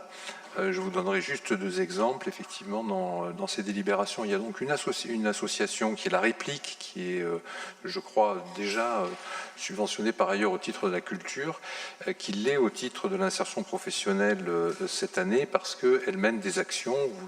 On a parlé encore récemment du secteur des industries culturelles et créatives et du développement des industries du cinéma sur Marseille. On le sait déjà avec une ville qui accueille déjà beaucoup de tournages, et donc il s'agit de permettre aux acteurs marseillais d'avoir un certain nombre de formations pour accéder plus facilement à l'ensemble des castings qui sont faits par les productions nationales qui viennent sur Marseille notamment. C'est vraiment de l'accompagnement aux comédiens pour qu'ils trouvent de l'emploi sur ces productions qui trop souvent, à notre goût, ne s'adressent qu'à, en tout cas pour ce qui est des comédiens qui ne sont pas déjà sur Marseille. Et deuxième Deuxième illustration, peut-être l'association pour le droit à l'initiative économique, qui est le principal opérateur en France aujourd'hui de microcrédit et qui donc développe du microcrédit à la fois dans le domaine de l'accès à l'emploi, par exemple pour faciliter à une personne qui vient de trouver un emploi et qui n'a pas de moyens de déplacement de pouvoir s'acheter une voiture en ayant une aide pour cela, ou alors pour accompagner des jeunes entrepreneurs en leur apportant également une subvention. Donc voilà, sur cette délibération qui porte pour les 3 associations qui concernent notre secteur sur un montant total de 25 000 € et au total de 60 000 €. Et je soumets donc cette délibération à votre avis. Merci. Y a-t-il des questions? Y a-t-il des votes contre? Des abstentions? Avis favorable unanime du Conseil, Monsieur Lardy. Rapport numéro 11, Monsieur Pellicani. Madame la maire, chers collègues, ce rapport concerne le financement de 4 associations pour la mobilité internationale des jeunes, avec des attributions de subventions, bien sûr. 3 associations sur 4 sont domiciliées sur notre secteur municipal. L'association RAS-Yanet dans le premier, l'association Hors-Piste dans le premier et l'association Parcours du Monde également dans le premier. Pour une part, ça s'explique parce que la Maison des associations domicilie beaucoup d'associations dans notre secteur municipal, mais ça n'empêche pas d'avoir une très grande activité sur l'ensemble de la ville et aussi dans notre secteur. Le 2 avril 2021, le Conseil municipal a approuvé le principe renforcé de soutien de la ville de Marseille au dispositif de mobilité internationale des jeunes dans le but de mener des actions significatives pour leur permettre une meilleure insertion professionnelle. Il y a un appel à projet qui a été lancé, ces 4 associations ont été retenues, dont 3 dans notre secteur. Je vous propose de voter pour ce rapport. Merci Madame la maire, merci chers collègues. Merci Monsieur Pellicani. Y a-t-il des votes contre? Y a-t-il des abstentions? Non. Avis favorable unanime. Le rapport numéro 12, Monsieur Pellicani. Alors ce rapport touche essentiellement à l'association Marseille Échec, qui est domiciliée 7 rue Papetit dans le 7e arrondissement, qui mène une très grande activité en direction notamment de la jeunesse, mais aussi des adultes concernant la pratique du jeu d'échecs, qui est très importante pour aider les gens c'est une activité à la fois intellectuelle, mais aussi classée presque en sport, puisqu'il y a des concours et des tournois, c'est très important. Et donc, cette association va recevoir 3 000 € parce qu'elle va mener une action, là aussi, dans le cadre des échanges internationaux, notamment entre Marseille et Dakar, où il y aura des tournois qui seront organisés. Alors, 3 000 €, je trouve que c'est peu par rapport à ce type d'initiative, mais c'est très intéressant pour eux, et ça va leur permettre de réaliser cette action dans notre secteur. Merci pour votre attention, je vous propose de voter pour. Merci. Je précise que Marseille Échec fait partie, je crois, des plus grands clubs d'échecs de France. Ils sont très sympathiques et très actifs, et qu'en fait, ils sont hébergés dans un local de la mairie de secteur. Voilà. Donc là, on vote la subvention par la mairie centrale pour une association qui a ses activités en convention avec nous. Je prends les votes. Y a-t-il des contre? Des abstentions? Merci à vous. Merci de ne pas les mettre en échec. Merci de ne pas les mettre. C'est bon. Merci, Christian.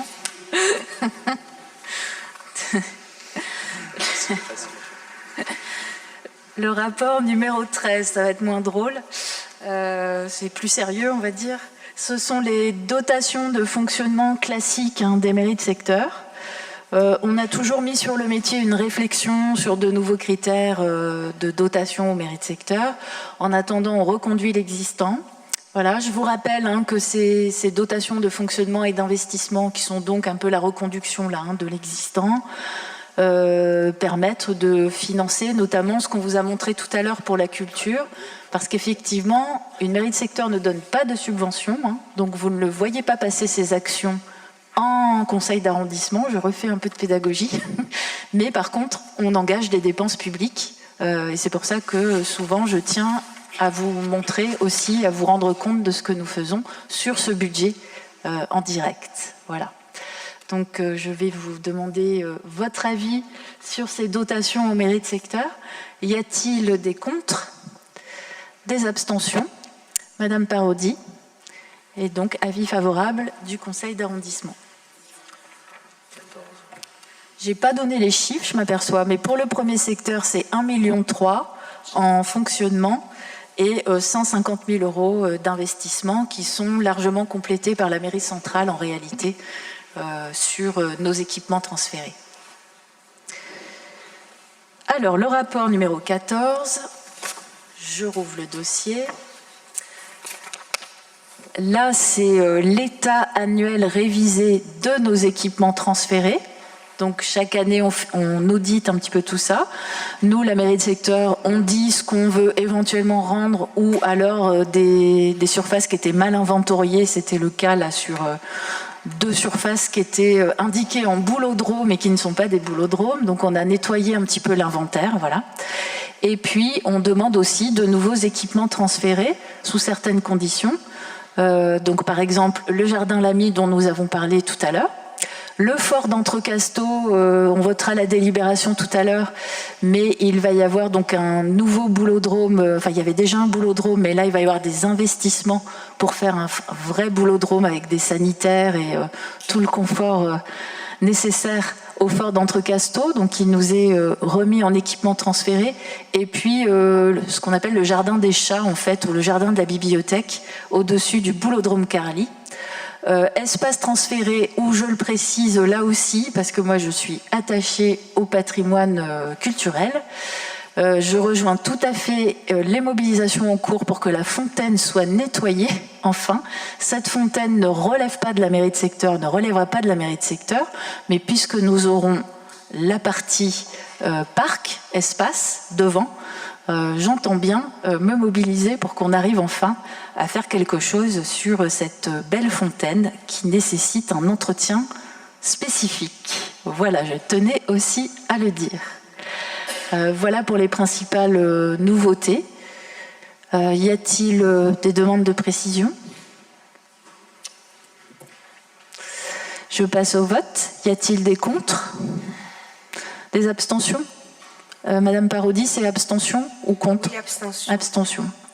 Et donc avis favorable du conseil d'arrondissement. Le rapport numéro 15, Madame Garino. Ça marche. Oui. Merci Madame la maire. Mes chers collègues, je soumets aujourd'hui au vote de notre conseil un rapport d'attribution de la troisième répartition, excusez-moi, des subventions du service de la solidarité de la ville de Marseille. Il s'agit de 20 dossiers dont 3 concernent directement notre secteur municipal pour un montant total de 197 000 euros. Vous le savez, mais je préfère le répéter ici, puisque certains de nos collègues de l'opposition semblent avoir découvert cette année la grande pauvreté qui touche notre ville. C'est évidemment pas une surprise pour nous, c'est un constat que nous faisions malheureusement depuis bien longtemps, et c'est pour cela que la ville de Marseille, même si ce n'est pas sa compétence première, a fait le choix pour l'année 2021 de doubler le montant des subventions accordées aux associations qui œuvrent dans le champ de la solidarité dans notre ville. Et elles sont extrêmement nombreuses et elles travaillent de façon extrêmement coordonnée aujourd'hui avec la ville de Marseille. Ces subventions viennent sanctionner globalement 3 champs d'intervention prioritaires pour nous. Le premier concerne l'accès au droit, ou plutôt la lutte contre le non-recours au droit, pour permettre à l'ensemble des publics précaires de notre territoire de pouvoir accéder à des prestations ou à des droits qu'ils ne mobilisent pas. La deuxième, la lutte contre la précarité alimentaire, et la troisième, tout ce qui est la question des mises à l'abri, puisque c'est un débat qui a été engagé ce soir par Madame Parodi notamment, mais également par Monsieur Gargani. Je tiens à rappeler ici, mais peut-être que mes collègues ne le savent pas, que la ville de Marseille n'a aucune compétence ni en matière d'immigration, ni en matière de mise à l'abri. La ville de Marseille gère les conséquences de la grande pauvreté sur son territoire et essaye de les gérer avec dignité. C'est pour cela que vous pouvez effectivement découvrir parfois dans un certain nombre de lieux, et parfois même de lieux municipaux, des sans-abri ou des tentes qui s'installent, mais qu'aujourd'hui on prend le temps de traiter ces questions dans la dignité, Madame Parodi. On n'envoie pas la police les chasser pour qu'on ne les voit pas et qu'ils soient cachés dans d'autres rues, mais on prend au contraire le temps de régler les situations, et notamment les situations individuelles de ces personnes qui sont parfois des familles.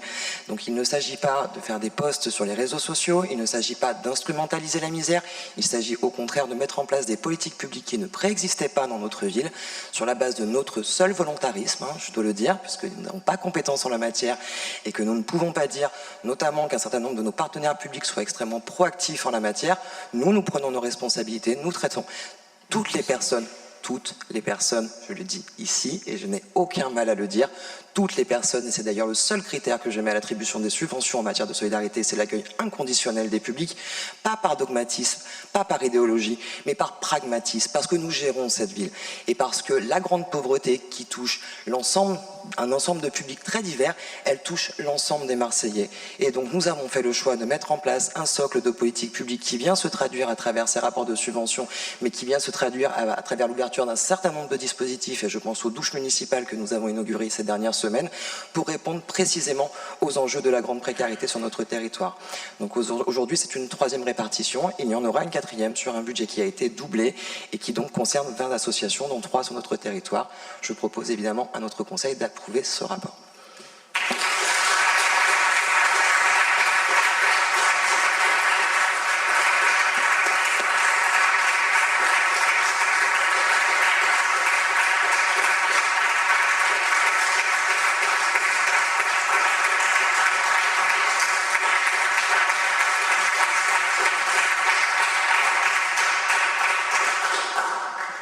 Bien, ça vient du cœur.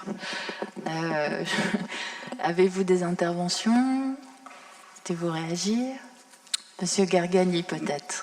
Volontiers, volontiers. Quel bel art oratoire et quelle salve d'applaudissements. Elle le mérite, j'en suis sûr. Mais c'est vrai que dans ce nombre d'associations, moi, ce qui m'embête, c'est comment on va identifier celles qui vont apporter vraiment un soutien aux Marseillais qui sont pauvres, et je vous rassure, on est nombreux à l'avoir découvert peut-être il y a bien longtemps, et on les accompagne au quotidien. En revanche, il y a des associations qui ouvrent la porte à une immigration massive, parce qu'il y a eu des annonces qui ont été faites, et sans arrêt, ça arrive, ça arrive, ça arrive. Donc je ne suis pas sûr que nos budgets soient extensifs, je ne suis pas sûr qu'on arrive à traiter toute la misère du monde, et donc aujourd'hui, peut-être vous pourriez m'éclairer sur les différentes associations, il y en a, je ne sais plus, 20 ou 25, qui va vraiment apporter de la solidarité aux Marseillais, et quelles sont celles que vous avez identifiées pour accompagner les migrants. Et si elles accompagnent les migrants, combien sont-elles en capacité d'accompagner vraiment les migrants financièrement? Madame Guéréno. Alors, je rassure tout de suite Monsieur Gargani, je ne suis pas Gérard Darmanin. Hein, ce n'est pas moi qui fais la politique d'immigration dans ce pays, c'est le gouvernement. Nous gérons une ville.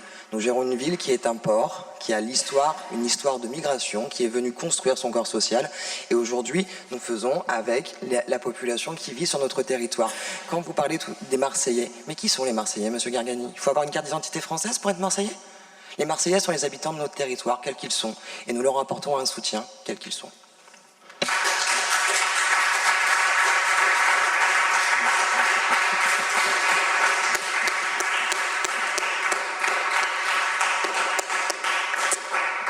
Bon, 2 points de vue.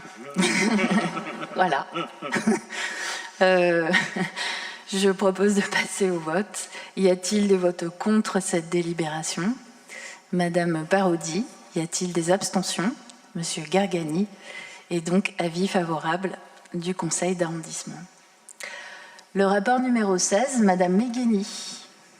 Oui, alors ce présent rapport soumet donc au conseil municipal la répartition des subventions représentant le soutien de la ville. Attendez, je mets mes lunettes parce que j'ai pas les yeux. Ah, il y a tout qui est tombé. Le souhaite apporter aux structures associatives qui développent des actions poursuivant ces objectifs ou concourant plus généralement à la prévention de la délinquance. Alors là, il s'agit d'un montant de 48 920 qui sera accordé au CCAS, qui met à disposition 3 intervenants sociaux au commissariat, à savoir que leur mission consiste à accueillir les personnes en détresse qui se présentent au commissariat et après avoir procédé à l'analyse de leurs besoins, à les orienter vers des opérateurs sociaux spécialisés ou les services de droit commun. Alors c'est important, parce que ça existe depuis très longtemps, et bon, c'est là aussi on retrouve quelquefois les femmes battues, il y a l'orientation, etc., c'est très important. et ça fait ses preuves. Alors le second association, c'est le CDAD, c'est-à-dire le Conseil départemental de l'accès au droit. Alors ce DAD dispose dorénavant de la maison de justice de droit pour développer ses permanences d'accès au droit, faisant appel aux compétences des professionnels du droit, avocats, notaires, huissiers, etc., conciliateurs.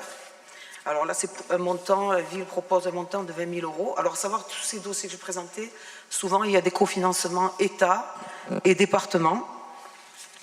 C'est des projets travaillés en commun. Ensuite, il y a l'ASMAGE, c'est un bus d'accès au droit, c'est un peu nouveau. Ce projet du bus de l'accès au droit a pour ambition de faciliter le retour du droit dans les quartiers prioritaires et accompagner les publics en difficulté dans la réappropriation et la gestion de leurs conflits. Donc il y aura une équipe de 2 médiateurs qui vont aller au-devant des habitants des quartiers, qui reçoivent les personnes, les accueillent et donc l'idée, en fait, dans la confidentialité, donc c'est un relais de proximité qui va certainement les orienter vers la maison de justice et du droit. Donc c'est une subvention de 5 000 € aussi, toujours en cofinancement. L'association d'accès au droit des enfants et des jeunes, l'ADEJ, pour ceux qui connaissent, c'est une vieille structure qui a plus de 20 ans, qui a fait ses preuves aussi et qui intervient, ces interventions sont réalisées au sein des écoles de la ville et des centres sociaux, des territoires prioritaires du contrat de ville, c'est-à-dire les quartiers dits en difficulté, comme par exemple des quartiers du 1er arrondissement. Là, c'est une reconduction de 18 000 €. Alors ensuite, il y a l'association d'aide aux victimes d'actes de délinquance, la VAD, SARVI, Action aide aux victimes liées à des infractions pénales. Voilà, donc toute personne victime d'une infraction pénale doit pouvoir être reçue, accompagnée par des professionnels de la VAD, quel que soit l'acte de délinquance. Vol, cambriolage, etc. Je ne donne pas de détails, voilà, et tout ce qui s'ensuit. Donc là, c'est aussi une reconduction de 40 000 €. Ensuite, nous avons, il y en a 16 de structures, hein. Donc ça, c'est plus lié à l'accès au droit. Est-ce que, Madame Megheni, vous pouvez insister surtout sur celle du secteur? D'accord. Merci. Donc, oui, mais elles interviennent dans tous les secteurs. J'ai bien tout public, compris. hein. Donc, après, il y a la VAD, prévention de délinquance. Là aussi, nous proposons une subvention de 40 000 €. C'est le SAVU. Ils interviennent dans les commissariats aussi. Et ils sont saisis par la police, la justice. Non, je pense que c'est important d'informer parce que peut-être qu'il y en a quelques-uns qui ne savent pas, qui ne connaissent pas tous ces dispositifs qui semblent importants. Alors le CLJ, non, je ne pense pas qu'il... Bon, là, c'est plutôt la formation des enfants, savoir nager, la citoyenneté. Donc nous proposons une subvention de 8 000 €. Après, il y a le cercle mixte blanc du bataillon des marins-pompiers. Une subvention de 8 000 €. Alors, Contact Club, une association locale qui intervient à Belzins, dans l'hypercentre, et particulièrement dans les lieux dédiés comme la rue des Convalescents, qui touche un public de 14 ans à 20 ans, et qui fait tout un travail pour bien les connaître. Il y a une équipe éducative et de prévention de rue qui fait un travail en relation aussi auprès de la justice, de la police, et travail au niveau des comportements des jeunes, au niveau psychologique. Donc là, ce serait une subvention de 5 000 €. Là, le même type d'action qui se fait dans le 2e arrondissement, 5 000 €. Après, l'AMS, Hôpitaux Nord, qui intervient aux urgences Hôpital Nord. Bon, ça, c'est pour tout public, 20 000 €. Et ensuite, nous avons les médiations aux abords des écoles. Donc, plusieurs structures associatives qui interviennent, notamment dans nos écoles à nous. Alors, je n'ai pas la précision des écoles, hein, je préfère vous le dire. Il y en a quelques-unes qui sont concernées, je crois, dans le 7e. Alors, il y a l'AMS qui a 143 000, Dune, 26 800, Régie 13 Service, 37 700, Association Sud Formation, 70 000, Médiation, Cohésion Sociale, Groupe ADAP, 46 000. Voilà, donc je vous soumets l'approbation de ces dossiers. Merci, Madame Megheni, pour toutes ces précisions. Y a-t-il des questions complémentaires? C'était bien développé déjà. Non? Je passe au vote. Y a-t-il des contre? des abstentions, Madame Parodi, et donc avis favorable du conseil d'arrondissement. Le rapport numéro 17, alors, eh bien c'est moi.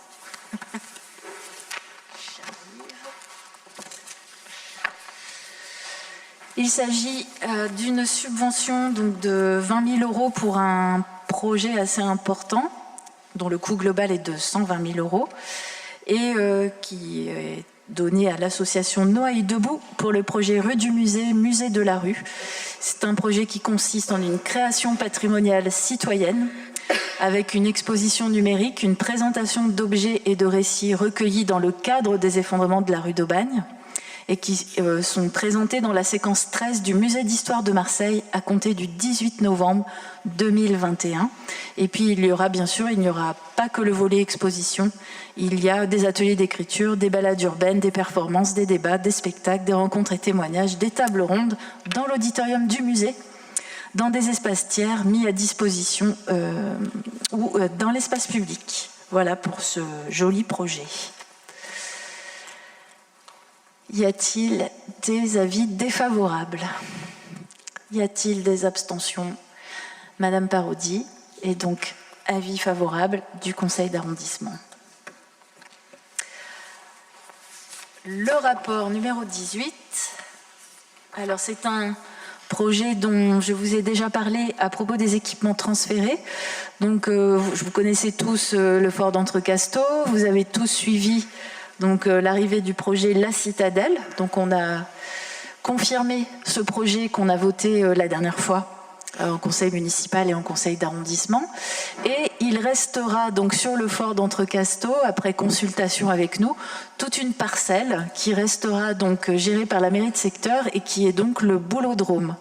Donc l'opération qui vous est proposée consiste à créer un cheminement piéton, un espace de stationnement, un accès PMR et la réalisation d'un local bouliste avec sanitaire au fort d'Entrecasteaux. Le coût total est de 720 000 € et il y a une subvention du conseil départemental des Bouches-du-Rhône de 480 000 €, ce qui permet donc un coût finalement raisonnable pour la ville. En tout cas, on est heureux que ce projet aboutisse et on est heureux que ce projet puisse se réaliser maintenant. Oui, dit Christian.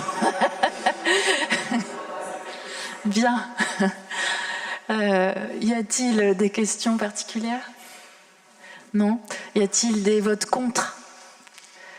Des abstentions? Merci pour cette unanimité. Le rapport numéro 19. Je demande à ne pas participer au vote pour le rapport numéro 19. On y vient, on y vient. Le rapport 19. C'est l'attribution de subventions à des associations agissant en faveur des droits des femmes. Donc il y a déjà eu 2 répartitions et c'est la 3e répartition pour 2021. Donc il y a un certain nombre d'associations qui sont domiciliées dans notre secteur. Je ne vais pas donc lire toute la liste parce qu'il y en a plusieurs pour un montant de 28 200 € sur toute une liste donc d'associations sur la question des droits des femmes. Je prends d'éventuelles interventions ou précisions de vote. En précision de vote, je ne participe pas au vote étant impliqué dans un débat autour d'une association. Pareil. Merci. Et pareil. Et Gianpiero Mancinelli à propos du dossier Lilith. Madame la maire, excusez-moi, j'ai oublié de préciser que je ne prenais pas part au vote sur le rapport 16 présenté par Madame Mengeni. Ah merci, bah oui. Merci, c'est noté aussi. Conflit d'intérêt, CCS. Merci pour ces précisions de vote, puisqu'il y a parfois l'implication de certains élus, soit dans des débats internes, soit dans des fonctions officielles de représentation. Y a-t-il d'autres votes? Y a-t-il des votes contre cette délibération dans son ensemble? Y a-t-il des abstentions? Madame Parodi, et donc avis favorable du conseil d'arrondissement sur cette délibération dans son ensemble. Je passe maintenant au rapport numéro 20, Madame Fréchel. Alors, j'ai une série de rapports sur des subventions diverses que je vais essayer de ne pas trop vous détailler parce qu'il y en a beaucoup, mais quand même un petit peu. Donc, le rapport numéro 20, c'est un rapport sur des subventions, je vais enlever mon masque, pardon, sur des subventions d'équipement, de petits matériels pour des ensembles de musique et pour des radios. Alors, les quatre subventions sont d'un montant total de 47 000 € et elles sont attribuées à l'ensemble Sébarré, à Horizon Sud, qui œuvre pour les musiques du monde, à Piano & Co, et à l'Association pour le développement de la culture d'outre-mer et son expression artistique en métropole, l'ADCOMEAM. Voilà pour ce premier rapport numéro 20. Merci. Je passe au vote, je pense. Y a-t-il des votes contre? Des abstentions? Avis favorable unanime. Le rapport numéro 21. Madame Fréchel, toujours, voilà. Rapport numéro 21, c'est une subvention, là encore, d'équipement pour l'association La Fabulerie, le lieu La Fabulerie qui est situé cours Garibaldi et qui a une action tout à fait remarquable de culture, mais aussi d'ateliers et de citoyenneté. Ils ont besoin de 29 000 € pour aménager un local supplémentaire et agrandir leur activité. Merci. Y a-t-il des contre? Des abstentions? Madame Parodi. Et donc, avis favorable du Conseil. Le rapport 22, Madame Fréchel. Il s'agit d'une subvention de 7 100 € attribuée à l'association AFLAM, association du film arabe. Donc 7 100 €. Attention, c'est... Voilà, 7 100 €, je vous soumets cette subvention. C'est l'association, le Festival de cinéma arabe de Marseille. Y a-t-il des votes contre? Madame Parodi. Y a-t-il des abstentions? Non. Merci pour l'avis favorable du Conseil d'arrondissement. Rapport numéro 23, Madame Fréchel. Le rapport numéro 23 est un rapport très long et très important. Il y a 39 attributions de subventions. Il s'agit de l'attribution des subventions d'aide à la création. C'est-à-dire c'est à tout un volet de l'action municipale qui consiste à irriguer directement les compagnies et les groupes qui fabriquent des choses afin de pouvoir les produire et qu'elles puissent ensuite les proposer aux diffuseurs. Il y a un certain nombre d'associations et de groupes qui sont dans le 1er arrondissement et dans le 7e arrondissement. Le total des subventions, je l'ai noté quelque part, mais il est important. Donc on a 5 groupes de subventions pour un total de 300 000 € à peu près. Excusez-moi, j'avais fait le total et je ne l'ai pas reporté. Pour vous donner un exemple, vous avez par exemple l'association Ancrage qui travaille sur le récit des migrations, qui reçoit une subvention de 25 000 €. Mais aussi une association d'art contemporain comme Voyons Voir, Images et Paroles Engagées, Madame Glou qui fait du cirque très très drôle, et l'association Crescène qui travaille sur la danse hip-hop. Donc 39 conventions sont annexées. Il s'agit d'aide à la création pour un montant de 300 000 €. Merci. Y a-t-il des votes contre? Y a-t-il des abstentions? Madame Parodi. Et donc, avis favorable du Conseil. Madame Fréchel, toujours, le rapport 24.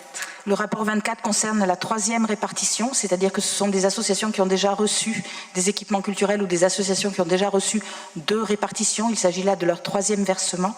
On a dans notre secteur précisément l'Espace Julien, qui s'appelle Technicité, Culture et Développement, qui a une répartition de 92 500 €. Non, pardon, c'est dans le 6e. Excusez-moi. On a Accord en Seine, qui est dans le 1er, qui reçoit 10 000 €. La compagnie Richard Martin est dans le 3e. Donc pour ce qui nous concerne, on n'a que Accord en Seine pour un montant de 10 000 €. Merci. Y a-t-il des votes contre? Des abstentions? Madame Parodi, avis favorable du Conseil. Le rapport 25, Monsieur Aspinas. Il s'agit ce rapport concerne des subventions qui sont versées aux équipements sociaux. Alors les équipements sociaux, principalement, ce sont les centres sociaux, ceux qui irriguent nos quartiers, ceux qui sont au cœur de nos quartiers, bien souvent parmi les derniers établissements où tout le monde est accueilli, où on peut trouver une aide sociale, où on peut trouver de multiples activités, qu'elles soient sportives, culturelles. Dans les milieux populaires, par exemple, les centres sociaux sont souvent les endroits où on peut avoir accès à la culture. Je pense que beaucoup de gens dans les milieux populaires adultes peuvent témoigner que c'est là-bas qu'ils ont été en contact avec la culture parce qu'ailleurs ils ne pouvaient pas y être. Donc je ne reviens pas sur l'importance et sur l'utilité des centres sociaux dans nos quartiers marseillais. Pareil que tout à l'heure, je ne détaillerai pas l'ensemble des subventions parce que la liste est trop nombreuse. Je vais peut-être m'arrêter juste sur celles qui concernent notre secteur. Il y a le CCO, le Centre de culture ouvrière, qui est sur le plateau Velten, que je pense tout le monde connaît ici, que je n'ai pas besoin de présenter, une subvention de 6 000 €. Il y a l'association Destination Famille qui œuvre à Noailles, qui reçoit l'ensemble de la population de Noailles et qui fait un travail très dynamique pour une subvention de 7 667 €. Et en dernier lieu, je parlerai de la subvention pour le centre social d'Andoum, à la rue d'Andoum, que là aussi je ne présenterai pas, c'est une institution bien connue dans nos quartiers, un centre social très dynamique, qui a la proposition d'une subvention de 10 000 €. Et juste, je remarque en lisant ces chiffres que donc la subvention la plus importante est pour le centre social d'Andoum dans le 7e arrondissement. Donc je pense qu'il n'y aura pas de réticence à ce que nous votions pour ce rapport. Je vous remercie de le faire. Merci pour cette remarque sur l'équilibre des territoires. Y a-t-il des votes contre? Des abstentions?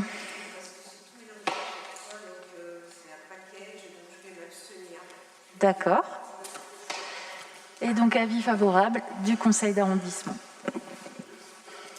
Le rapport 26, Monsieur Aspinas. Alors le rapport 26, je vais dire, est le pendant du précédent, c'est-à-dire que là, ce ne sont pas les institutions elles-mêmes, mais les associations d'intérêt social qui œuvrent dans nos quartiers. Là aussi, je ne peux pas vous faire tout le détail, mais vous verrez que ce sont des associations qui ont des actions très concrètes d'accès au sport, d'accès à la culture et ainsi de suite dans nos quartiers. Je parlerai d'une que j'ai rencontrée qui s'appelle Coco Team et qui ce sont des jeunes de nos quartiers, des jeunes vraiment des quartiers des milieux populaires qui se sont auto-organisés pour faire des maraudes la nuit pour emmener de l'alimentation d'urgence aux personnes qui dorment à la rue. Voilà, je trouve ça une très bonne chose qu'on puisse les encourager en commençant à les subventionner parce qu'ils se sont vraiment auto-organisés avec 3 bouts de ficelle au départ et puis comme ils ont une certaine capacité d'action, ils ont su se développer. Voilà. Merci. Y a-t-il des votes contre? Des abstentions? Madame Parodi. Avis favorable du Conseil. Le rapport 27, Monsieur Aspinas en remplacement de Monsieur Sauré qui avait un empêchement de dernière minute. Alors là aussi, on va dire qu'on est dans la continuation puisqu'il s'agit de soutenir par subvention les associations animant des accueils de loisirs sans hébergement. Les accueils de loisirs sans hébergement, on voit très bien ce que c'est. Les accueils de jeunes et les ludothèques. Voilà. Pareil pour notre secteur, j'en citerai 3 puisqu'il y a beaucoup de subventions accordées dans tous les quartiers de Marseille. Il y a le centre d'animation des abeilles, 21 000 €. Le MOM Sud au boulevard National, 3 500 €. Et le centre social d'Andoum, 33 600 €. Merci. Y a-t-il des votes contre? Qui s'abstient? Madame Parodi. Et donc avis favorable du Conseil. Le rapport numéro 28, Monsieur Tabag. Madame la maire, chers collègues, donc ce rapport présente l'attribution de subventions à une dizaine d'associations qui agissent en faveur de l'éducation populaire, dont 2 associations sur notre secteur, et ça représente un montant total de 30 000 € pour soutenir ces associations qui font ce qu'elles peuvent pour encadrer nos enfants à Marseille. Je vous propose de voter pour ce rapport. Merci. Y a-t-il des contre? Des abstentions? Madame Parodi, et donc avis favorable du Conseil. Le rapport numéro 29, numéro 29, Monsieur Tabag. Oui, ce rapport présente une autre attribution de subventions, cette fois-ci pour toutes les associations qui œuvrent en faveur, pour le soutien, pour l'accompagnement et pour l'inclusion de toutes les personnes en situation de handicap. Alors ça représente un package de 40 associations réparties sur tout le territoire et pour un montant total de 142 000 €. Je vous propose de voter pour ce rapport. Merci. Qui est contre? Qui s'abstient? Unanimité pour quand même le handicap. Le rapport numéro 30, Madame Roche. Alors, il s'agit dans cette délibération d'approuver le versement du solde 2021 de subventions attribuées à des associations gérant des actions menées envers la petite enfance, qui englobe donc l'aide à la fonction parentale. Donc là, on a 2 associations, une association dans le 7e et une dans le 1er, pour un montant de 2 900 €, avec le 285 en Doum et tout un monde qui se situe rue d'Aubagne. Ça englobe aussi les relais d'assistantes maternelles pour un montant de 4 400 € et également les lieux d'accueil réguliers et occasionnels, qui sont les crèches associatives, comme le 285 d'Andoum, Balou 3, les Petits Loups de Longchamp, Chanterelle et la Maison des Petits, pour un montant de 129 600 €. Étant donné le manque criant de places dans les établissements publics qui sont nos crèches municipales, nous encourageons vivement les crèches associatives. C'est pourquoi je vous demande d'approuver cette délibération qui a reçu un avis favorable de la Commission. Merci Madame Roche. Y a-t-il des contre? Des abstentions? Madame Parodi, et donc avis favorable du Conseil. Le 31, Monsieur Mancinelli. Bonsoir Madame la maire, chers collègues. Ce rapport regarde l'attribution de la 4e répartition des subventions pour des associations sportives pour un total de 528 000 €, dont 23 500 dans notre secteur, pour des actions de fonctionnement. La plus importante pour notre secteur est de 15 000 € pour Marseille Provence Tennis Stable Handisport, mais aussi il y en a une pour Marseille Échec, qui était une association qui a été déjà mentionnée ce soir, et une pour l'association Jeanne Panier, qui prend soin des femmes les plus vulnérables, aussi via le sport, et dans ces cas particuliers, en organisant un tournoi de foot féminin. Donc je vous prie donc de donner un avis favorable à ce rapport. Merci Monsieur Mancinelli. Y a-t-il des contre? Qui s'abstient? Avis favorable unanime du Conseil. Le 32, Monsieur Pellicani.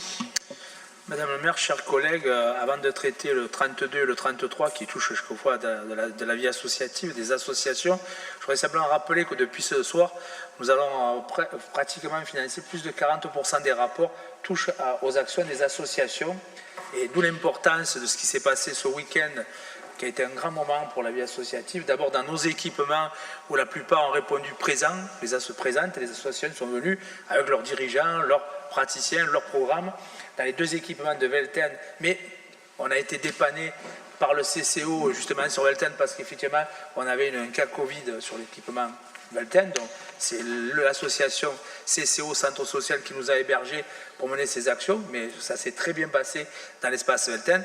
Et à la rue des Lys, le CMA des Lys qui est devenu, je vous le rappelle Madame la maire, grâce à votre intervention, l'espace Louis Battinelli, et vous avez eu les remerciements de la famille qui ce soir, en gros, avec émotion, fête encore cet événement qui est important parce que 40 ans de vie associative pour la gestion d'un lieu, d'un équipement de proximité, comme les AIL d'Andoum catalan, c'est quelque chose. Pour dire qu'on a réussi, malgré les contraintes et la crise sanitaire, à réaliser l'Assemblée Générale du SICA. Je rappelle, un SICA, 13 ateliers.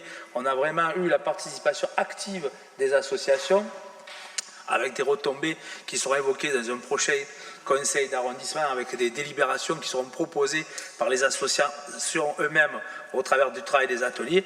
Et puis, ça te plaque un grand moment d'émotion. Voilà, je voulais le dire, parce qu'on a participé ce soir à délibérer sur presque 40%, plus de 40% de dossiers associatifs, ce qui prouve le dynamisme et l'utilité.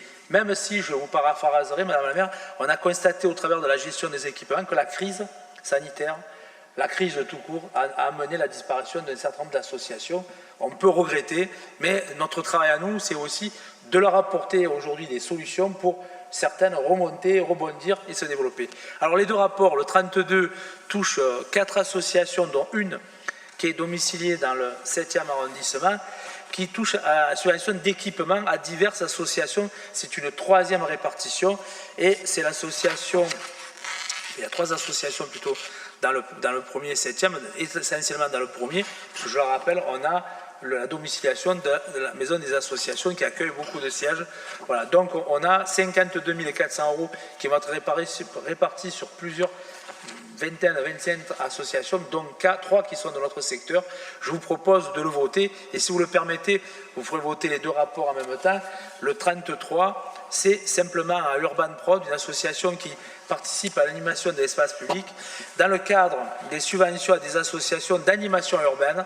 Là, on est typiquement dans l'objet, même une association dans notre secteur sur cette association et c'est 500 €. Vous allez me dire, on va donner 500 € sur un ensemble de 6 800 €. Mais pour cette association, sûrement, ça représente quelque chose d'important, même si ça peut paraître faible. Et je vous propose de voter les deux rapports, le 32 et le 33. Madame la maire. Merci d'avoir présenté ces deux rapports, effectivement. Je vais mettre aux voix le 32. Y a-t-il des contre? Des abstentions? Oui, Madame la maire, je vais m'abstenir pour les deux rapports et ensuite je voudrais quand même soulever le fait de ne pas avoir été convié pour l'inauguration de la plaque. Vous voyez les réseaux sociaux comme quoi c'est important, vous l'avez souligné ce soir. Pour Monsieur Battinelli, qui était une figure du quartier et pour lequel j'avais émis bien sûr un avis favorable. Merci. Bien sûr. En fait, on a communiqué comme on a pu sur les réseaux sociaux sur cette invitation. Donc, on n'a pas fait d'invitation individuelle pour personne. Hein. Vous n'avez pas été oublié d'un envoi de courrier. C'était une communication globale, voilà, dans le cadre de la journée des associations, et on avait mentionné cette inauguration de plaque. Mais je tiens à dire que vous n'avez pas été oublié d'un envoi postal ou d'invitation individuelle. Voilà. Je dirais, Madame la maire, je n'ai pas voulu alourdir, qu'on a sur les réseaux sociaux aujourd'hui, contrairement à l'apparence ou aux reproches d'un certain nombre d'habitants du 7e ou du 1er, surtout du 7e, il y a eu plus de 3000 vues sur les réseaux sociaux sur cette invitation-là, mais vu les conditions techniques de préparation de cet événement, qui est quand même une réussite, on a fait par les réseaux sociaux, et je suis désolé, mais effectivement, j'espère qu'on pourra faire différemment la prochaine fois. Merci. En tout cas, on prend bien note de votre soutien à la famille de Monsieur Battinelli. Donc, vous vous abstenez sur ces deux rapports. Y a-t-il des contre? Je ne crois pas. Et donc, avis favorable du Conseil sur le 32 et le 33. Et nous terminons par un rapport additif qui est un vœu de notre mairie de secteur que va nous présenter Monsieur Étienne Tabag. Madame la maire, chers collègues, je suis heureux de vous présenter ce rapport qui est un vœu que nous adressons à la métropole d'Aix-Marseille-Provence en faveur d'une requalification des rues Bernex et Boulevard National. Donc ce sont deux rues qui traversent le 1er arrondissement dans l'axe nord-sud entre les quartiers du Chapitre et Saint-Charles. Dès notre arrivée dans cette mairie de secteur, nous avions identifié cet axe de circulation comme dangereux. La vitesse y est souvent excessive, notamment pour les voitures qui descendent la rue Bernex. Et le carrefour avec le boulevard Longchamp, il est également très dangereux, puisque c'est un boulevard Longchamp qui est aujourd'hui apaisé avec beaucoup de piétons, de cyclistes qui traversent cet axe et qui pourraient malheureusement entrer en collision avec les voitures qui roulent rapidement. Vous avez également de nombreux stationnements en double fil tout le long du boulevard national qui gênent la visibilité des piétons. Vous avez les trottoirs qui sont extrêmement étroits sur la rue Bernex ou qui sont très encombrés sur le boulevard Longchamp. Et puis même quand on regarde les usages, vous avez beaucoup d'usagers de vélos ou de trottinettes qui parfois descendent en contresens le boulevard national. J'ai même un élu de la ville qui m'a avoué ça récemment, je ne donnerai pas son nom bien sûr, mais en tout cas ce sont des pratiques qui malheureusement font de cet axe un axe dangereux, et il y a eu de nombreux accidents, parfois mortels, qui ont lieu ces dernières années avec des piétons, des cyclistes qui ont été renversés avec des collisions de véhicules motorisés, essentiellement des 2 roues motorisées. Bref, il est urgent de revoir la configuration de cet axe de circulation en proposant un nouvel aménagement apaisé avec réduction de la double voie en une seule voie en zone 30. Alors je vous rassure, ça ne va pas poser de problème d'embouteillage puisque avec tous les stationnements en double fil, c'est déjà de fait en fait une voie unique. Aménagement d'une piste cyclable bidirectionnelle. Également des aménagements végétaux pour enrichir la biodiversité, pour créer des îlots de fraîcheur, notamment au pied des arbres existants. Et puis une meilleure organisation des stationnements, que ce soit pour la livraison, les voitures, l'autopartage, les motos, les vélos, etc., etc. Donc c'est pourquoi nous avions envoyé une lettre en ce sens à la métropole, c'était en novembre 2020, on a fait une relance en mars 2021, mais malheureusement nous avons essuyé un refus net de la métropole, faute de budget, nous a-t-on appris. D'ailleurs, la mandature précédente avait également fait la même demande. Alors dans cette partie de l'intervention, j'étais censé demander à Mme Bernasconi pourquoi elle avait fait cette demande et pourquoi ça n'a pas été ménagé, mais bon, elle n'est pas là, peut-être sera-t-elle de retour un jour en conseil d'arrondissement, on verra. En tout cas, avec cette demande de Mme Bernasconi, les services de la voirie ont proposé une étude qui est très intéressante, ça il faut le souligner, et qui peut constituer une excellente base de travail pour proposer un aménagement adéquat pour cet axe de circulation. Pour toutes ces raisons, nous vous proposons donc de voter en faveur d'une demande de requalification de la rue Bernex et du boulevard national et d'inscrire cette requalification comme une OPI, c'est-à-dire une opération individuelle. C'est un investissement qui doit être ensuite voté, décidé par le Conseil de territoire Marseille-Provence dans son exercice budgétaire 2022. Il faut savoir que c'est en ce moment que se décident les OPI au Conseil de territoire et c'est pour ça que nous profitons de ce Conseil d'arrondissement pour rappeler l'urgence absolue de requalifier ce boulevard pour accroître enfin la protection et la sécurité de nos habitants et habitantes. Merci de m'avoir écouté.